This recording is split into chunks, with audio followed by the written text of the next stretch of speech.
আসসালামু আলাইকুম এভরিওয়ান, আশা করি তোমরা সবাই ভালো আছো এবং সুস্থ আছো। আজকে আমরা নবম দশম শ্রেণীর বীজগণিত ৮২ অধ্যায়ের অনুশীলনী ৩.১-এর উপমা নাম্বার ম্যাথটা সুন্দরভাবে সমাধান করব। সবাই ভালো করে মনোযোগ দিবে। প্রশ্নটা একটু দেখো, 3b - 5c - 2a এর বর্গ কত বলো। আমরা বেসিকে কি শিখছিলাম? বর্গ মানে কি স্কয়ার না? জি। ঠিক আছে, প্রথম স্টেপে কি দিবে? সুন্দর করে দেওয়া আছে দিবে। আমরা সমাধান করব এখন। দেওয়া আছে দিয়ে কি আমাদের যে রাশিটা, এই রাশিটা দেওয়া আছে না, এই রাশিটাকে লিখতে দেখো। দেওয়া আছে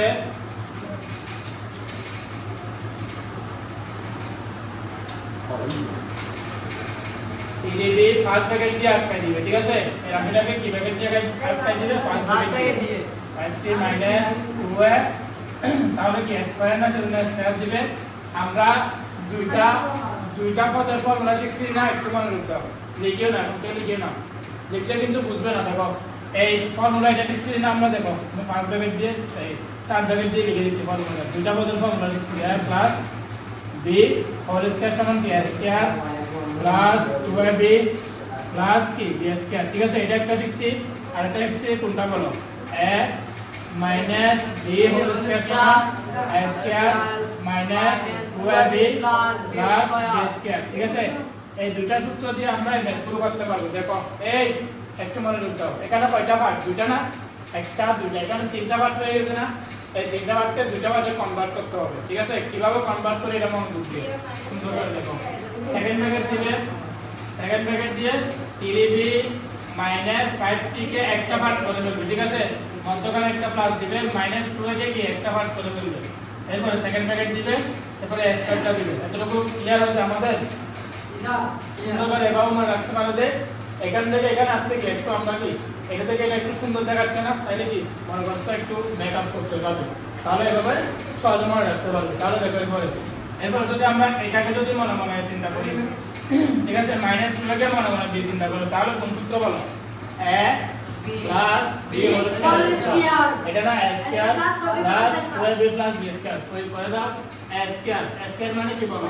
3b - 5c হোল স্কয়ার। ঠিক আছে, এরপরে কি প্লাসটা দাও, প্লাস এরপরে কি 2টা দাও, a দাও। a মানে কি বলো? 3b - 5c। এরপরে b মানে কি বলো? কাকে মনে মনে বিজস্ব মাইনাস 2a লাগে না, সেজন্য -2a প্লাস b স্কয়ার মানে কি -2 হোল স্কয়ার। এতটুকু আমাদের ক্লিয়ার হয়েছে। এতটুকু আমরা কি করছি? ফর্মুলা বানাইছি। এখন সিম্পলিফাই করব। হ্যাঁ, দেখো এটাকে যদি আমরা মনে মনে চিন্তা করি, ঠিক আছে, এটাকে যদি মনে মনে b চিন্তা করি, তাহলে কোন সূত্র? a প্লাস b হোল স্কয়ারের সূত্র। তাহলে এই সূত্রটা না, দেখো তাহলে আমাদের এই সূত্রে এই পাঁচটা সমান এই পাঁচটা দিয়ে দিতে হবে। তাহলে a স্কয়ার মানে দেখো a স্কয়ার মানে কাকে মনে মনে ধরছি? 3b - 5c কে না, সেজন্য ভিতরে 3b - 5c উপরে সূত্রের স্কয়ার, এবারে প্লাস, দেখো প্লাস সূত্রের প্লাস প্লাস, এবারে 2 সূত্রের 2, এবারে a না, শুধু সিঙ্গেল a না, সিঙ্গেল এর মান কত বলো? 3b - 5c না, সিঙ্গেল এর মান 3b - 5c।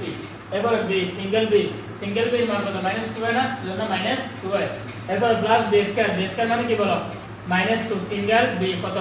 -2 না, -2 হোল স্কয়ার, সূত্রের স্কয়ার। এবার বুঝছো? এবার আসো একটু আমরা এদিকে যদি একটু দেখি, 3b কে যদি আবার মনে মনে চিন্তা করো, 5c কে যদি মনে মনে দিয়ে চিন্তা করো, কোন সূত্র বলো? a - হোল স্কয়ার কোনটা? এটা a square minus 2ab plus b square. Formula বাঁকাই হলো দেখি, a স্কয়ার মানে কত বলো? 3b whole square. Very good, 3b whole square minus 2a। a মানে কি? 3b, b মানে কি? 5c প্লাস b স্কয়ার মানে কি? 5c whole square. ঠিক আছে, এরপর দেখো এই প্লাস না, দেখো এখানে একটু মনোযোগ দিও। এখানে একটু আমরা ক্যালকুলেশন করব। এই প্লাসটার সাথে মাইনাস 3b গুণাকার আছে। ঠিক আছে, এই দুটোটা গুণ করে 3 2 6 6b পাবো না এখানে? 6b এর সাথে -2a কে গুণ করে দিবে। মাইনাস কতকে? 2a কে গুণ করে দিবে। তাহলে দেখো এখানে প্লাস 6b পাইছি না, এখানে প্লাস, এখানে মাইনাস না, প্লাস মাইনাসে কি হবে? মাইনাস হবে। তাহলে কি 30 এর সাথে 2 গুণ করলে 6 এর সাথে 2 গুণ করলে কত গুণ? 12ab। ঠিক আছে, 12ab। এরপর আসো এই প্লাস 2 এর সাথে 5c কে গুণ করে দাও, প্লাস 2 এর সাথে 5c গুণ করলে কি 5 2 গুণ 10। তাহলে প্লাস এ মাইনাসে কি হবে এখানে মাইনাস 10 কি হয়েছে না এখানে মাইনাস 10 এর সাথে কি গুণ হবে আবার মাইনাস 2 এর গুণ করে দাও বুঝতে পারছি মাইনাস 10 মাইনাস 2 এর গুণ মাইনাস মাইনাসে কি হয়ে যাবে বলো প্লাস তাহলে কি 10 দুগুণ 20 10 দুগুণ কি 20 হ্যাঁ 20 80 20 80 ভেরি গুড এরপরে দিকে আসো প্লাস টা দিছি এবার আসো স্কয়ারে কি মাইনাস কি কে ফেলে বলছিলাম স্কয়ারে মাইনাস কি কে ফেলে এখানে কি মাইনাস উঠে যাবে তাহলে 2 কে স্কয়ার করলে কি 4 হবে 1 কে স্কয়ার করলে কি হবে a স্কয়ার হবে তাহলে কি হবে 4 a স্কয়ার এতটুকু বুঝছি আমরা এরপর আরেকটু ক্যালকুলেশন করে বলে দেখো এখানে দিদিকে নয় b কে স্কয়ার করলে b square 9 b square minus 3 গুণ 6 5 30 plus 25 c square minus 12 b plus 20 ac plus 4 a square এটাই আমাদের ফাইনাল आंसर আমরা কি 100% বুঝতে পারছি ইনশাআল্লাহ কোনো প্রশ্ন আছে না ঠিক আছে তাহলে তোমরা একটু সুন্দরভাবে তুলে ধরে